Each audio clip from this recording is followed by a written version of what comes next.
Good morning सगळ्यांना। आपण 15 प्रश्न काल बघितले होते 2021ची जी क्वेश्चन पेपर होती। आता उर्वरित जे 15 प्रश्न आहेत ते आपण बघणार आहोत। पहिला प्रश्न आहे, सर्जनात्मक की पहचान का प्रमुख लक्षण क्या है। सर्जनात्मक म्हणजे विद्यार्थी वेगवेगळ्या प्रकारे विचार करू शकतो, सर्जन करू शकतो, रचना करू शकतो। तर याचं काय आहे नेमकं उदाहरण, बरोबर काय काय लक्षण असतं का जे विद्यार्थी वेगळे विचार करतात।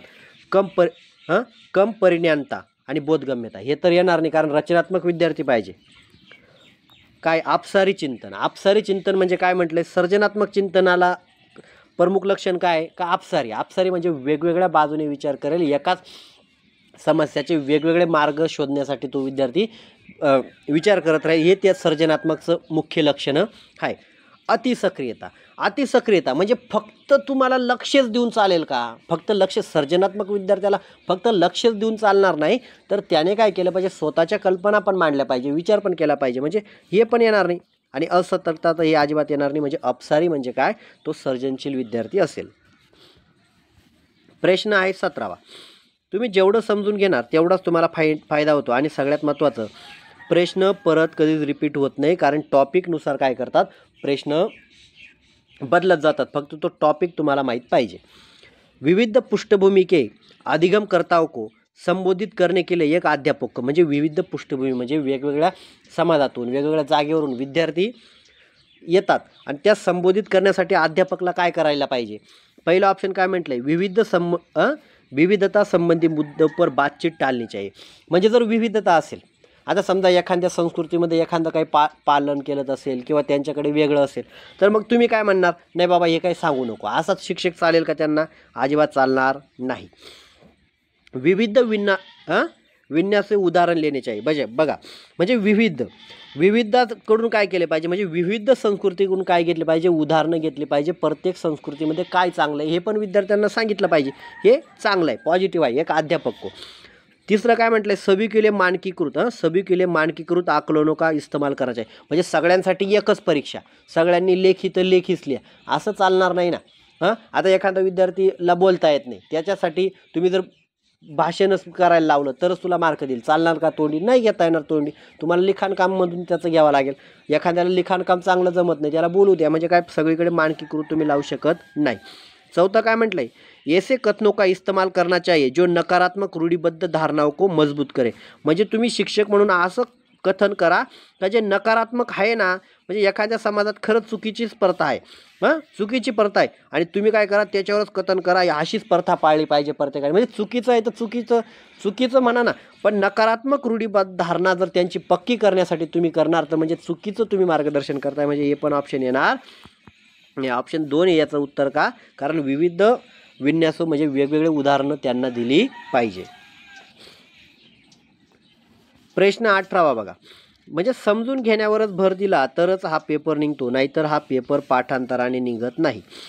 खूप विद्यार्थी 3 वेळा 4 वेळा हा पेपर देऊन आले, काहींनी 5 वेळा, काहींनी तर नाट टाकून दिला।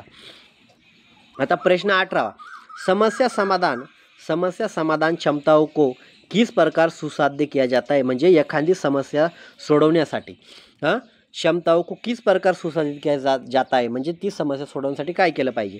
लगातार अभ्यास वर कार्यान्वयन पर, म्हणजे लगातार अभ्यास, आता एखादी समस्या सोडवायची त्याला लगातार जर अभ्यासच करायला लावला, लगातार अभ्यास करून उपयोग आहे का, त्याला काही समजतच नाही, फक्त तो लिहून किंवा वाचून कळेल का, तर लगातार अभ्यासावर पण तुम्ही एखादी समस्या सोडवल्यावर भर देऊ शकत नाही। समस्या के हल हेतु अटल प्रक्रिया का इस्तेमाल करना, बघा समस्या समाधान हेतु अटल प्रक्रिया का इस्तेमाल करना। अटल म्हणजे ज्या कठीण एखादी समस्या सोडवायची आणि जे आजपर्यंत चालू आहे ना तेच त्याच्याने समस्या सोडवायची, असं नाही होणार ना, वेगवेगळ्या योजना तर तुम्हाला कराव्या लागेल ना। आजपर्यंत एखादी समस्या सुटली, एखादी मुलगी विहिरीत पडली, तर मग तिला वाचवण्यासाठी आपण काय म्हणतो, दोरीचा उपयोग करावा लागेल, पण जर तुमच्याकडे दोरीच उपलब्ध नाही तर दुसरा काहीतरी पर्याय करावा लागेल ना। जर तुम्ही अटल प्रयोग नाही बाबा थांबा, विहिरीतून काढण्यासाठी दोरीच लागेल, आणि दोरी आणेपर्यंत म्हणजे काय समस्या सोडवण्यासाठी वेगवेगळे मार्ग पण तुम्ही अवलंब पाहिजे, एक नाही, म्हणजे दुसरं ऑप्शन पण बाहेर गेलं। तिसरं ऑप्शन काय म्हटलंय, समरूपों को के इस्तेमाल को बडा, समरूप के म्हणजे ज्या परिस्थितीनुसार जी समस्या निर्माण झाली त्या आजूबाजूचा विचार करून ती समस्या सोडवली पाहिजे, हे चांगलं योग्य आहे। आणि विद्यार्थियों में डर की भावना पैदा कर, एखादा विद्यार्थ्यांना समजा समस्या त्यांना जर तुम्ही घाबरवलं तर मग आता समजा गणित सोडवायला फळ्यावर बोलवलं आणि त्याला जर सांगितलं जर चुकलं तर पाय मग तुला 2-3 धपाटे देईल, ते सोडवेल का? अजिबात सोडवणार नाही, त्याच्यामध्ये भीती निर्माण होईल. म्हणजे या ऑप्शन पण बाहेर झाला. ऑप्शन 3 का बरोबर आहे का समरूपों के इस्तेमाल को बढ़ावा देकर, म्हणजे त्या समस्या सोडवण्यासाठी त्याचे पण अनुभव असेल आजूबाजूच्या दैनंदिन जीवनामधील ते पण तुम्ही घ्या. आता सांगा बरं इथे काय पाठांतर करणार तुम्ही? पाठांतर करायला वावच नाही ना, पाठांतर कोण करणार? आता इथे म्हणत असेल बाबा कोणतं पुस्तक घेऊ, पुस्तक घ्यायचीच गरज नाही, फक्त टॉपिक समजून घ्यावा. अधिगम के लिए अभिप्रेरणा को किस प्रकार कायम रखा जा सकता है. अभिप्रेरणा, आता अभिप्रेरणांचे 2 प्रकार पाहिले होते आपण, आंतरिक आणि बाह्य. अधिगम के लिए अभिप्रेरणा को किस प्रकार कायम रखा जा सकता है, म्हणजे एखाद्या विद्यार्थ्यामध्ये अभ्यासाची प्रेरणा जागृत झाली पाहिजे, आवड निर्माण झाली पाहिजे. त्यासाठी तुम्ही काय करणार? पहिला ऑप्शन दिले बच्चों को दंड देकर, म्हणजे तुम्ही जर विद्यार्थ्यांना मारहाण केली, जोडलं तर ते खरंच रुची आवडेल का त्यांना? तो विषय अजिबात आवडणार नाही, तो शिक्षक पण आवडणार नाही, म्हणजे हे ऑप्शन बाहेर झालं. हां, परवीनता अभिमुखी लक्ष्यों पर जोर देकर, म्हणजे बघा परवीनता म्हणजे काय? विद्यार्थ्यांनी ते कौशल्य मिळवलं पाहिजे. अभिमुखी लक्षणं म्हणजे काय? स्वतः तो जागृत पाहिजे, त्या कौशल्य मिळवण्यासाठी त्याला पण ती त्याचे पण मनापासून तयारी पाहिजे, याच्यावर तुम्ही जोर द्या, त्याची आवड त्याच्यामध्ये निर्माण करायची, म्हणजे ऑप्शन 2 हे योग्य आहे. तिसरं काय म्हटलंय? बच्चों को बहुत आसान क्रियाकलाप देकर, बहुत आसान. आता जर बहुत आसान, मुलगा 5वीचा आहे आणि जर तुम्ही त्याला पहिलीचं 1-2 शिकवायला लागले, एवढं पण तुम्हाला आसान देऊन चालणार नाही, त्याच्या वयानुरूप तर द्यावं लागेल ना, म्हणजे बहुत आसान पण चालणार नाही आहे. यंत्रवत याद करणे पर जोर देकर, म्हणजे फक्त त्याला पाठांतराची सवय तुम्ही लावणार का? तर अजिबात लावणार नाही. तर त्याला काय? प्रवीणता अभिमुखी लक्ष्य पर जोर देकर, त्याने वेगवेगळे कौशल्य मिळवले पाहिजे. आणि त्याला त्या गोष्टींची आवड निर्माण करण्यासाठी तुम्ही काय केलं पाहिजे? भर दिली पाहिजे. प्रश्न 20. आता बघा, समजून घ्यायचं, बाकी काहीच करायचं नाही. समजून घेतल्याशिवाय पास होणं शक्य नाही. शर्मिंदगी म्हणजे काय? आपण एखाद्याला नाराज करतो, बरोबर आहे काय? अपमान करतो. शर्मिंदगी म्हणजे एखाद्याने अपमान केल्याने काय होतं? पहिलं काय म्हटलंय? शर्मिंदगी डॅश डॅश इथे म्हटलंय ना का संज्ञान में कोई संबंध नाही, म्हणजे बघा जर अपमान जर केला तर त्याच्या संज्ञान म्हणजे काय? विचारांवर नक्कीच प्रभाव पडेल ना, म्हणजे त्याला वाटेल का नाही बाबा शिक्षक मला बोलले, साऱ्या वर्गासमोर माझी इज्जत काढली, मुली होत्या, त्या मुलगी हसली आणि ती जाऊ दे सगळा वर्ग हसला पण ती नव्हती हसायला, म्हणजे माझा अपमान झाला, म्हणजे संज्ञानावर प्रभाव झाला का नाही? पहिलं ऑप्शन बाहेर झालं. संज्ञान पर नकारात्मक प्रभाव पड सकता है, बघा म्हणजे संज्ञानावर काय होईल? नकारात्मक प्रभाव पडेल ना, म्हणजे हे बरोबर आहे. शर्मिंदगी असेल, अपमान असेल, याचा संज्ञानात्मकवर नकारात्मक म्हणजे विचारांवर नकारात्मक प्रभाव पडेल. 3 काय म्हटलंय? बच्चों को अधिगम के लिए अभिप्रेरित करने के लिए बहुत प्रभावशाली, म्हणजे विद्यार्थ्यांना जर एखाद्या विषयाची आवड निर्माण करायची असेल तर काय करा? त्याला अपमान करा, ते शर्मिंदगी करा. चालेल का? अजिबात चालणार नाही. 4थं म्हटलंय के भाव को अध्यापन प्रक्रिया में बार बार पैदा करना चाहिए, म्हणजे तुम्ही वारंवार काय करा? त्या मुलीचा असेल मुलाचा काय करा? अपमान करा. चालेल का? अजिबात चालणार नाही. म्हणून काय होतं? जर कोणी मुलांना दंड दिला तर त्यांना अपमानित केलं तर त्याच्या संज्ञानात्मक विकासावर प्रभाव पडतो. मग वाईट वाटतं ना, बाबा त्या मुली सगळ्या हसल्या, मग जाऊ द्या आजपासून मी शाळेत जाणार नाही, जाऊ द्या मी कधी उत्तर देणार नाही. आता एखाद्या विद्यार्थ्याकडून काहीतरी उत्तर चुकलं, मुलगी असेल किंवा मुलगा, आणि जर सरांनी तिला म्हणजे अपमानित केलं तर ती परत उत्तर देईल का? अजिबात देणार नाही. म्हणजे काय होईल? संज्ञानावर त्याचा प्रभाव होतो. म्हणजे बारीक समजून घ्यावं लागतं. प्रश्न 21. आता प्रश्न 21 काय म्हणतोय बघा. प्रश्न काय म्हणतो हे तुम्हाला समजलं पाहिजे, आणि प्रश्न काय म्हणतो हे जर तुम्हाला समजतच नसेल तर मग काय कामाचा तुमचा अभ्यास. प्रश्न 21. निम्नलिखित में से अधिगम का सबसे प्रभावशाली माध्यम कौन सा है, म्हणजे तुम्ही शिक्षण प्रक्रियाचं सगळ्यात प्रभावशाली माध्यम कोणतं आहे? कोणतं प्रभावशाली माध्यम राहील? पहिला ऑप्शन काय दिलेले? विषय वस्तू को यंत्रवत याद करना, म्हणजे जसं पुस्तकात दिलेले फक्त पाठांतर करा, हे महत्त्वाचं नाही. संकल्पनाओं के बीच संबंध खोजना, म्हणजे ज्या संकल्पना आहेत त्या दोघांमध्ये संकल्पना के बीच काय संबंध खोजला पाहिजे, हे योग्य आहे. बरोबर आहे का नाही? अधिगम अध्यापन केले प्रभावी माध्यम काय? 2 संकल्पनांमध्ये तुम्हाला संबंध लावता आला पाहिजे. त्यामुळे ती एकमेकाला ते समजायला, म्हणजे एखादा टॉपिक जर शिकवायचा असेल तर ती दुसरी संकल्पना त्याला जोडून शिकवा, म्हणजे लवकर लक्षात येतो.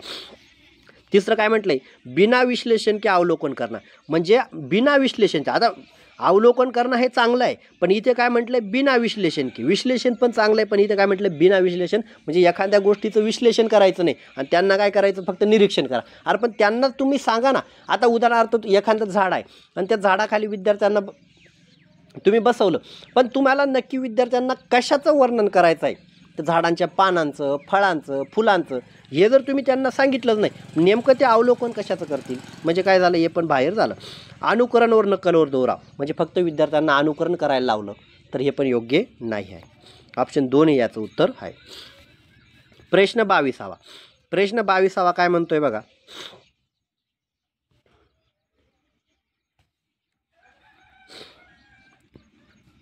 एक अध्यापिका को दिए गए किसी कार्यकलाप में छात्रों की विभिन्न त्रुटियों का विश्लेषण करना चाहिए, क्योंकि म्हणजे बघा, म्हणजे एखाद्या म्हणजे एक अध्यापिका म्हणजे कुठल्याही शिक्षकाने एखाद्या विद्यार्थ्याच्या चुका होत असतील तर त्याचं विश्लेषण का केलं पाहिजे, का विश्लेषण केलं पाहिजे याच्यावर प्रश्न आलेला आहे.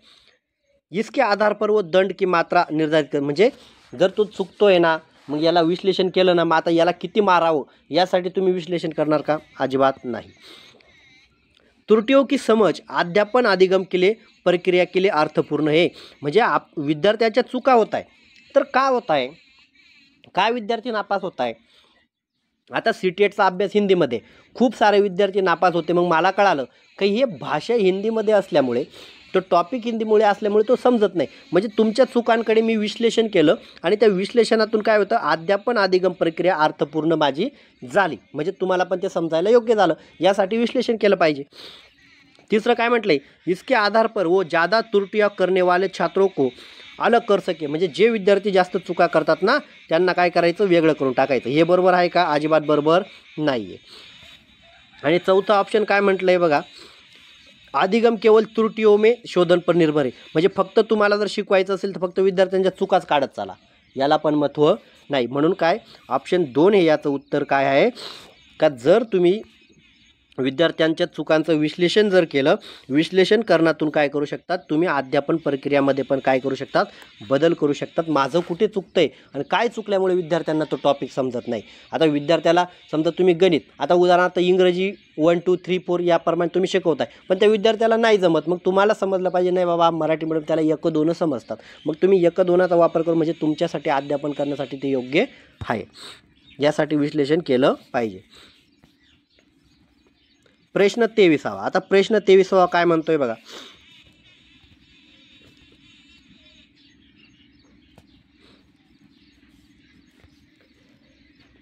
बच्चों को सीखने में कठिनाई होती है. बच्चों को सीखने में कठिनाई होती है, म्हणजे एखाद्या विद्यार्थ्याला शिकण्यासाठी अवघड केव्हा वाटतं ते आपल्याला बघूया. पहिलं काय म्हटलंय, सूचना अलग अलग तुकड़ों में प्रस्तुत की जाए, म्हणजे बघा एक सूचना आहे आणि ही सूचना काय केली तुम्ही अलग अलग तुकड्यांमध्ये. आता जर एखाद्या तुम्हाला खेळाची सूचना द्यायची आहे, आता क्रिकेट खेळताय, पण तुम्ही जर समजा आता एक सांगितलं, 2 दिवसात एक सांगितलं, असं चालणार नाही. त्यांना सूचना काय केल्या पाहिजे, विश्लेषण करून एकत्रित सांगल्या पाहिजे. म्हणजे जर फक्त तुम्ही तुकडे करून टाकले सूचनाचे तर काय होईल, नक्की अडचणी होईल.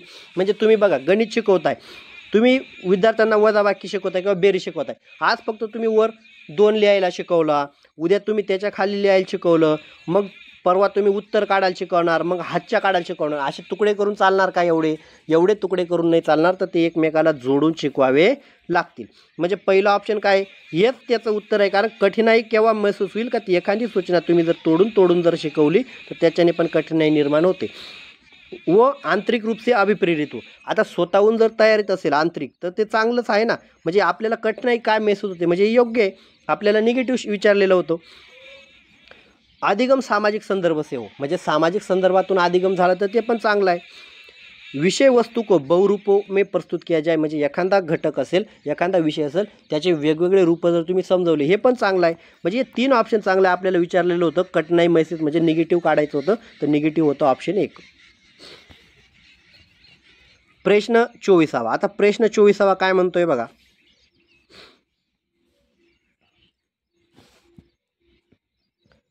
अधिगम की सर्वोत्तम अवस्था कोणती आहे, म्हणजे शिक्षण प्रक्रियेची सगळ्यात महत्त्वाची अवस्था कोणती आहे. आता पहिला ऑप्शन काय म्हटले, उच्च उत्तेजना म्हणजे त्यांना काय द्यायचं, एखाद्या घटक शिकवण्यासाठी त्यांना तुम्ही प्रोत्साहन द्या आणि नंतरून जर भय तयार केलं, उच्च भय तयार केलं तरी योग्य आहे का? अजिबात नाही. निम्न उत्तेजना म्हणजे त्याच्यापेक्षा थोडी उत्तेजना कमी द्यायची आणि उच्च भय पैदा करायचं, हे पण योग्य नाही.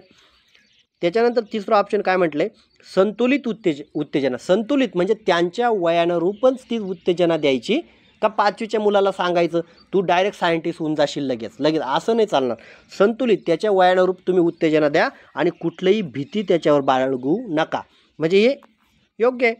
कोई उत्तेजना नाही आणि कोई भय नाही, म्हणजे तुम्ही त्याला उत्तेजना पण देणार नाही आणि भय पण निर्माण, आणि उत्तेजना दिली नाही तर तो शिकणारच नाही, म्हणजे हे पण बाहेर झालं. ऑप्शन 3 याचं उत्तर आहे. आता प्रश्न 25 काय म्हणतोय प्रश्न, हे बघा.